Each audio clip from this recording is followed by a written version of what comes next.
దేవుని నామానికి మహిమ కలుగును గాక.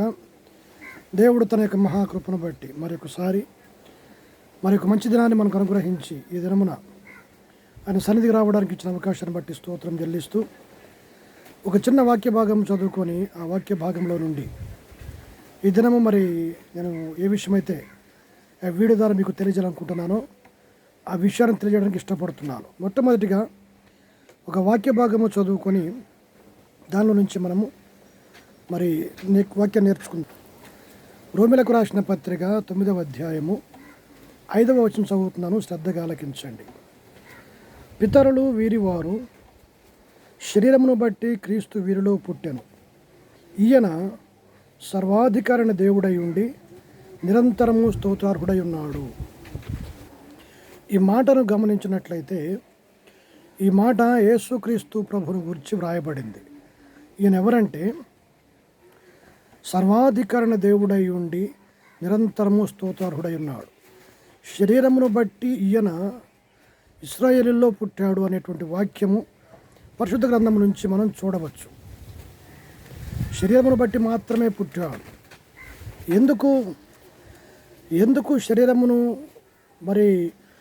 ధరించుకొని రావాల్సింది అని అంటే దాని యొక్క ప్రత్యేకత, ప్రాముఖ్యత మనము ఈ దినము అనగా యేసుక్రీస్తు ప్రభు పునరుద్ధరుడై లేచాడు అని ఈ దినం మనం అందరము కూడా క్రైస్తవులందరూ కూడా గొప్ప పండుగను చేసుకుంటూ ఉన్నారు.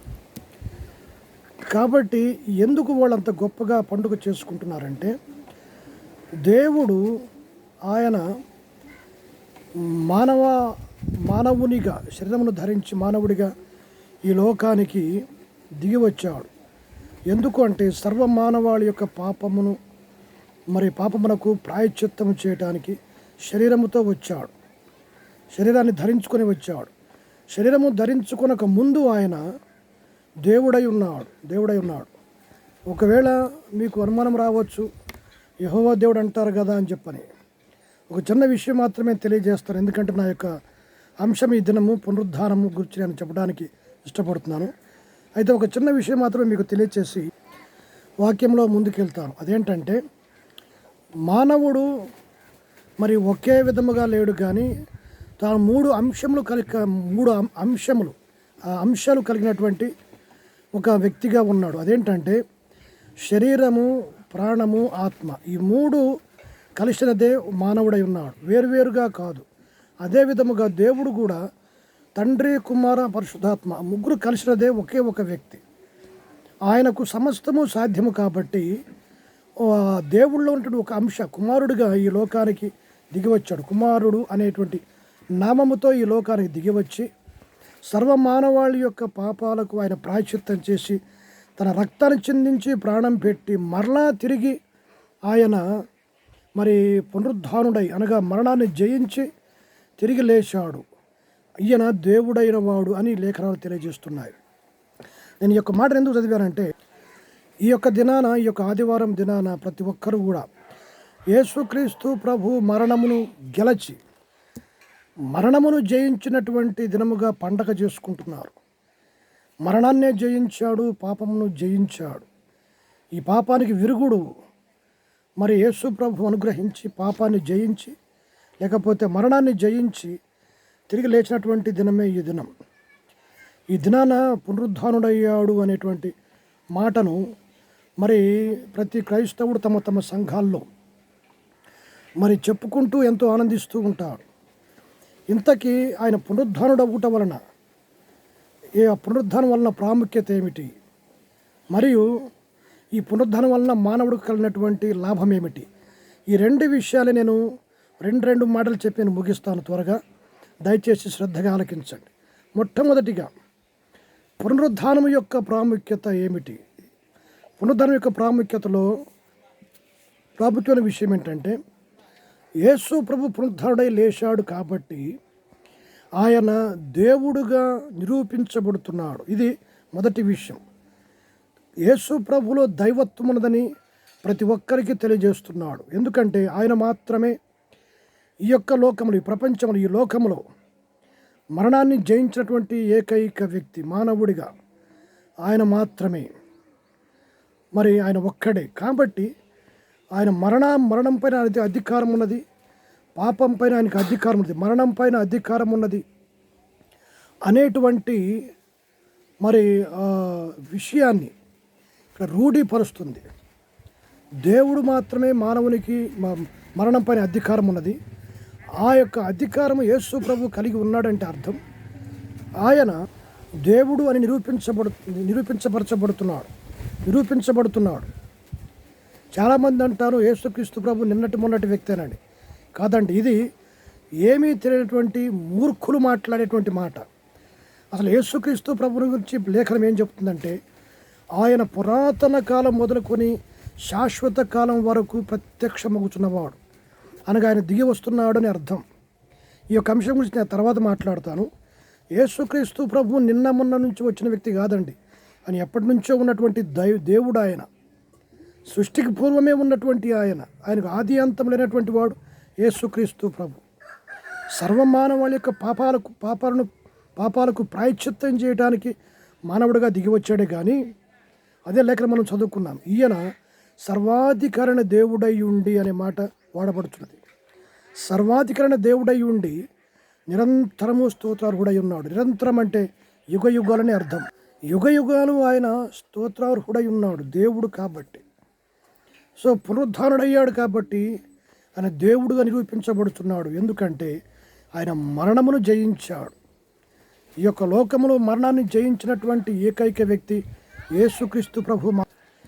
మరణాన్ని జయించినటువంటి వ్యక్తి మరి మానవుడిగా ఉండి ఏకైక వ్యక్తి యేసుక్రీస్తు ప్రభు మాత్రమే. కాబట్టి యేసుక్రీస్తు ప్రభు దేవుడు అని ఈ పునరుద్ధానము నిరూపిస్తుంది. ఓకే, ఆయన ఏదో సాధారణ మానవుడు కాదండి, ఆయన దేవుడై ఉన్నాడు. మరణాన్ని జయించినటువంటి దేవుడై ఉన్నాడు ఆయన. సో ఇది మొదటి విషయం. రెండో విషయం ఏంటంటే ఈ యొక్క పునరుద్ధానం యొక్క ప్రాముఖ్యత. రెండో విషయం ఏంటంటే సర్వమానవుల యొక్క పాపాలకు క్షమాపణ దొరుకుతున్నది. యేసుక్రీస్తు ప్రభు మరణానికి కారణమైనటువంటి పాపం యొక్క ముళ్ళను, లేకపోతే పాపానికి ఉన్నటువంటి ఆ యొక్క ముళ్ళైనటువంటి మరణాన్ని విరిచివేశాడు. పాపమునకు ప్రాయశ్చిత్తం చేశాడు. దానివలన వచ్చినటువంటి ఒక మరణాన్ని ఆయన మరి జయిస్తూ వచ్చాడు. కాబట్టి అనగా అర్థం ఏంటంటే సర్వమానవాళి యొక్క పాపాలను ఆయన క్షమించటానికి, ప్రాయశ్చిత్తం చేసి క్షమించటానికి ఆయన అధికారం పొంది ఉన్నాడు. కాబట్టి మానవుని యొక్క పాపాన్ని క్షమించటానికి ఒక మంచి పునాది యేసు ప్రభు వేస్తూ వచ్చాడు. పాప క్షమాపణకు పునాది వేసినది యేసు ప్రభువే. ఆయనే మరి పాపానికి పాపం యొక్క ముళ్ళు, లేకపోతే మరణం యొక్క ముళ్ళు విరిచినటువంటి వాడు యేసు ప్రభు. ప్రతి మానవాళి యొక్క పాపాన్ని ప్రాయశ్చిత్తం కలుగజేసి వారికి క్షమాపణ ఇస్తూ వచ్చాడు. యేసు ప్రభు మరణాన్ని జయించి లేవకపోతే, పునరుద్ధరణ లేవకపోతే పాపమును క్షమించడానికి ఎవ్వరికి కూడా అర్హత ఉండేదే కాదు. పాపము క్షమించబడుతుంది, మీరు చేసే పాపాలు క్షమించబడతాయి అనటానికి ఒక ప్రాముఖ్యమైనటువంటి యొక్క నిదర్శనం ఈ యొక్క పునరుద్ధానమై ఉన్నది. ఆయన పునరుద్ధరణ లేచాడు కాబట్టి పాప క్షమాపణకు పునాది పడింది. అనగా మనం చేసే పాపాలు క్షమించడానికి దేవుడు ఒక మార్గాన్ని తెరిచాడు. యేసుక్రీస్తు ప్రభు ఆయన పునరుద్ధరణ తిరిగి లేచాడు కాబట్టి మనకు క్షమాపణ దొరుకుతుంది. ఇది రెండవ విషయం అండి. ఇక మూడవ, ఇంకా చాలా విషయాలు ఉన్నాయి, కానీ ఈ విధంగా మనకు మరి పాపమునకు క్షమాపణ దొరుకుతున్నది. కాబట్టి ప్రతి మానవుడికి వచ్చేటువంటి ఒక లాభం ఏంటంటే మనము క్షమించబడ్డాము కాబట్టి ఇక నిత్య రాజ్యానికి వారసులమయ్యేటువంటి ఒక లాభము, ఒక ప్రయోజనము సర్వమానవాడికి కలిగింది. యేసుక్రీస్తు ప్రభు పునరుద్ధానము ద్వారా సర్వమానవాళి నిత్య జీవానికి వెళ్ళటానికి మనకు ఒక అర్హత లభిస్తూ వచ్చింది. ఎందరైతే యేసుక్రీస్తు ప్రభు తమ యొక్క పాపాల నిమిత్తమై చనిపోయి మరి వారి పాపాలకు ప్రాయశ్చిత్తం చేసి మరి వారి పాపముల నిమిత్తమై చనిపోయి తిరిగి లేచాడని చెప్పి ఎవరైతే విశ్వసిస్తారో వారందరూ కూడా నిత్య జీవం పొందటానికి దేవుడు ఆ నిత్య జీవాన్ని మానవులకు సమీపముగా ఉంచాడు. నిత్య జీవాన్ని అనుగ్రహిస్తూ వచ్చాడు. ఈ నిత్య జీవము యేసు ప్రభు కేవలము తన కృపను బట్టే ఉచితమైన వరముగా దేవుడు సర్వమానవాళికి ఇస్తూ వచ్చాడు. యేసుక్రీస్తు ప్రభు పునరుద్ధానం ఒకటి వలన మానవుని కలిగినటువంటి అత్యంత ప్రాముఖ్యమైన యొక్క తన జీవితంలో ప్రాముఖ్యమైన యొక్క లాభం ఏంటంటే, ప్రయోజనం ఏంటంటే, అతను నిత్య జీవాన్ని పొందుకుంటాడు. కాబట్టి యేసుక్రీస్తు ప్రభు యొక్క పునరుద్ధానం, యేసుక్రీస్తు ప్రభు యొక్క ఈ యొక్క గొప్ప కార్యం అనేది సర్వమానవాళికి ప్రయోజనకరమైంది.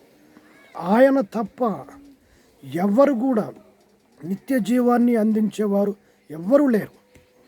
నిత్య జీవాన్ని అనుగ్రహించేవారు ఎవ్వరూ లేరు.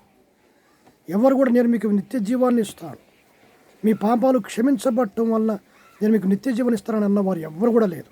ఇక్కడ ఒక చిన్న విషయాన్ని జ్ఞాపకం చేస్తాను. ఎవరు కూడా తమ తమ పాపాలకు ప్రాయశ్చిత్తం కలిగినట్లుగా, క్షమించబడినట్లుగా ఎవరు కూడా తమ పాపాలను క్షమించననడానికి ఎవ్వరికీ అధికారం లేదు. కేవలం యేసు ప్రభుకు మాత్రమే ఉన్నది. ఆయనే పాపాలను క్షమించడానికి పునాది వేశాడు. ఎందుకంటే ఆయనే పాపమునకున్నటువంటి ఆ యొక్క ముళ్ళును విరిచివేశాడు. ఇక పాపం అనే దానికి ప్రాయశ్చిత్తం దేవుడు చేస్తూ వచ్చాడు. చేసి ఒకవేళ మానవుడు ఏదైనా సరే అనుకోకుండా మరలా పొరపాటు చేస్తే క్షమించడానికి యేసు దేవుని యొద్దకు రావడానికి ఆ దేవుడే మార్గాన్ని ఏర్పరుస్తూ వచ్చాడు. ఆ దేవుడు మాత్రమే మరి క్షమించడానికి అర్హుడై ఉన్నాడు. క్షమాపణ ఆయన దగ్గరే దొరుకుతుందండి, మరి ఎవరి దగ్గర దొరకదు. ఎవరైతే ఆయన యొద్దకు వచ్చి క్షమాపణ పొందుకున్నారో వారు ఎన్నడూ కూడా ఆ తప్పులు చేయడానికి వాళ్ళు తెగించరండి. వేరే ఇతరులను చూసినట్లయితే వారికి ఏ పాప క్షమాపణ లేదు కాబట్టి ఏదో తమకు తామే మేము మంచివారంగా అని చెప్పుకుంటూ వారి జీవితం అంతా కూడా భయంకరమైన దుర్భరం జీవితాన్ని, దౌర్భాగ్యపు జీవితాన్ని జీవిస్తుంటారు. ఈరోజు ఉదయాన్నే గుడికి వెళ్తారు, సాయంత్రం ఇష్టానుసారంగా బూతులు కానివ్వండి, మోసాలు కానివ్వండి, అబద్ధాలు కానివ్వండి, ఇష్టానుసారంగా తాగుడు కానివ్వండి, జోదం కానివ్వండి, ఏమైనా చేస్తుంటారు. ఏదో పేరుకు మాత్రం వెళ్ళి వస్తుంటారు, చేసే మొత్తం చేస్తారు, జీవితాంతం మీకు అదే చేస్తుంటారు. కానీ యేసు ప్రభు యొద్దకు వచ్చిన తర్వాత వారి పాపాలు క్షమించబడ్డాయి అని చెప్పని ఒక వ్యక్తి తన హృదయంలో కన్విన్స్ అయిన తర్వాత ఇంకా ఎన్నడూ కూడా ఆ పాపం చేయడానికి దాని ముందుకు వెళ్ళడండి. ఇది యేసు ప్రభులో ఉన్నటువంటి ప్రత్యేకత. సో యేసుక్రీస్తు ప్రభు పునరుద్ధానం వలన క్షమాపణ దొరికింది. అదేవిధంగా మనకున్న ప్రయోజనము నిత్య రాజ్యానికి వారసులం అవుతున్నాం. యేసుక్రీస్తు ప్రభువే మార్గమై ఉన్నాడు దేవుని యొక్క రాజ్యానికి, లేకపోతే ఆ యొక్క పరలోక రాజ్యానికి, స్వర్గ రాజ్యానికి మార్గము యేసుక్రీస్తు ప్రభువే తెరిచాడు. మార్గం ఆయనే వేశాడు. ఆయనే మార్గమై ఉన్నాడండి, ఆయనే మార్గమై ఉన్నాడు. ఒకవేళ చాలామంది అనుకుంటూ ఉంటారు ఏంటంటే, మనం మంచిగా ఉంటే ఇదే స్వర్గం అంటూ ఉంటారు. ఇదే స్వర్గం అయితే ఇంకా దేవుని రాజ్యం యొక్క ప్రత్యేకత ఏముంది? ఇదే స్వర్గం అయితే స్వర్గం యొక్క ప్రత్యేకత ఏముంది? ఇంకా స్వర్గం యొక్క ప్రత్యేకత, స్వర్గరాజ్యం యొక్క ప్రత్యేకత ఏముంది? స్వర్గరాజ్యం అనగా దేవుడు ఉండేటువంటి రాజ్యంలో ఎలాంటి యొక్క మోసాలు, అబద్ధాలు, వ్యభిచారం, చెడ్డ పనులు ఏది కూడా ఉండకూడదు కదా. మంచిగా ఉంటే ఇదే స్వర్గం అంటే ఎప్పటికీ మంచిగా ఉంటారు. దినదినము పరిస్థితులన్నీ కూడా భయంకరంగా మారిపోతున్నాయి. ప్రజలు భయంకరంగా మారిపోతున్నారు. పాపాలు, మోసాలు, అత్యాచారాలు, దౌర్జన్యాలు, దారుణాలు దినదినము అవి ఎదుగుతూనే ఉన్నాయి, ఎక్కువ అవుతూనే ఉన్నాయి. ఇంకా స్వర్గరాజ్యం వచ్చేది ఎక్కడ? దయచేసి ఆలోచించండి. స్వర్గరాజ్యానికి ఈ భూలోకానికి చాలా తేడా ఉన్నదండి. మనం మంచిగా ఉంటే ఇదే స్వర్గము ఇక్కడే, నరకం ఇక్కడే అని చెప్పని కొంతమంది అంటూ ఉంటారు. ఇది పచ్చి అబద్ధం అండి. దేవుని యొక్క రాజ్యము, స్వర్గరాజ్యము, దాన్ని పరలోక రాజ్యం అని క్రైస్తవులు అంటూ ఉంటారు. అది ఒకటి ఉన్నది. అక్కడ ఇలాంటి చండాలం ఉండదు. ఇలాంటి యొక్క దౌర్భాగ్యపు పనులు అక్కడ ఉండవు. దౌర్భాగ్యపు వ్యక్తిత్వాలు అక్కడ ఉండవు. ఏ చెడు, ఎలాంటి పాపానికి అక్కడ ఆస్కారం లేదండి. ఒకవేళ ఇదే స్వర్గం అయితే ఇంకా వేరే దేవుని రాజ్యం మనకు కావాలని చెప్పని, స్వర్గరాజ్యం వెళ్ళాలని చెప్పని అనుకోవటం ఎందుకు? దాని కొరకు మంచిగా ఉండాలని చెప్పి అనుకోవటం ఎందుకు? అందరూ ఇక్కడే ఉన్నారు కదా. రోజుకి దౌర్జన్యం పెరిగిపోతున్నాయి కదా. అసలు మంచిగా ఉండేది ఎవరు? మంచిగా ఉండాలని చెప్పి ఆలోచన ఉండేది ఎవరు? క్షణానికి వచ్చి ఒక మనస్తత్వం మారిపోతుంది. ఇప్పుడే మంచిగా ఉంటారంటాడు, అప్పుడే ఇష్టం వచ్చినట్టుగా మాట్లాడుతుంటాడు. మోసము, అబద్ధాలు, ఇష్టం వచ్చినట్టుగా నోటితో మాట్లాడతారు, పచ్చి బూతులు. ఇంకా మారింది ఎక్కడ? క్షమించబడింది ఎక్కడ? ఎందుకంటే వీరెవ్వరికి కూడా అలాంటి నిశ్చయత లేదు. కానీ యేసు ప్రభులో మాత్రమే మా పాపాలు క్షమించబడ్డాయి, ఎన్నడూ చేయకూడదు అనేటువంటి ఒక స్థితి యేసు ప్రభు యొద్ద మాత్రమే ఉన్నది. క్షమాపణ అనేది ఆయన యొద్దనే దొరుకుతున్నదండి, ఆయన యొద్ద దొరుకుతుంది. అదే విధముగా మరి ప్రయోజనం ఏంటంటే యేసు ప్రభు యొక్క పునరుద్ధానం వలన కలుగుతున్నటువంటి మరి యొక్క ప్రయోజనం ఏంటంటే పాపము పైన జయం కలుగుతుందండి. మరణము పైన దేవుడు జయమిస్తూ వచ్చాడు. ఎందరైతే యేసుక్రీస్తు ప్రభు యందు విశ్వాసం ఉంచి ఆయనలోకి మార్చబడ్డారో, ఆయన కుమారులుగా మార్చబడ్డారో, ఇక ఎన్నడూ కూడా మరణం అనేది వారిని ఏలదు. వారు చనిపోయిన తర్వాత వాళ్ళు నిత్యరాజ్యంలోకి వెళతారు. ఈ శరీర మరణం కాదు సుమా, రెండవ మరణం ఒకటి ఉంది, ఆత్మకు వచ్చే మరణం ఉన్నది. ఆ మరణం అనేది మనం ఎవరు కూడా పొందుకోకూడదు. దానిని బైబిల్ అనేది నరకం అని చెబుతుంది. అది రెండవ మరణం, నరకం. అక్కడ ఎన్నడూ కూడా ఆ వ్యక్తి శరీరముతోనూ అదేవిధంగా ఆత్మను కాలిపోతూ ఉంటుంది. అది రెండవ మరణం అంటారు. ఆ మరణాన్ని దాటి వెళ్ళిపోవాలి. ఈ యొక్క లోకంలో ఉండగా ప్రతి ఒక్క వ్యక్తి ఆ రెండవ మరణమైనటువంటి నరకాన్ని తప్పించుకునే వారుగా ఉండాలి. ఆ తప్పించేటువంటి ఏకైక మార్గం యేసు ప్రభు యొద్ద మాత్రమే ఉన్నది. ఆయన ఆ రెండవ మరణం పైన విజయాన్ని ఆయన పొందుకుంటూ వచ్చాడు. ఆ మరణము మనకు మరణం లేకుండా యేసుక్రీస్తు ప్రభు దానిపైన జయమిచ్చి ఆయన రాజ్యానికి ఆయన తీసుకెళ్తూ ఉంటాడు. ఇది సర్వమానవాడికి కలిగేటువంటి ఒక ప్రయోజనం. రెండవ మరణమైనటువంటి నరకానికి వెళ్లకుండా నరకం నుంచి తప్పించి నిత్య జీవమైనటువంటి ఒక స్వర్గరాజ్యంలోనికి యేసు ప్రభు మనందరినీ కూడా తీసుకెళ్లేటువంటి ఒక ప్రయోజనము ఆయన యొక్క పునరుద్ధరణ కలుగుతున్నది. ఒకవేళ యేసుక్రీస్తు ప్రభు మరణాన్ని జయించి తిరిగి లేవకపోతే మనకి స్వర్గరాజ్యంలోనికి వెళ్ళే వారమే కాదు, ఈ నరకంలోనే మనం కూడా వెళ్ళిపోయేవాళ్ళం, ఈ చెడ్డ స్థితిలోనే మనం ఉండిపోయేవాళ్ళం.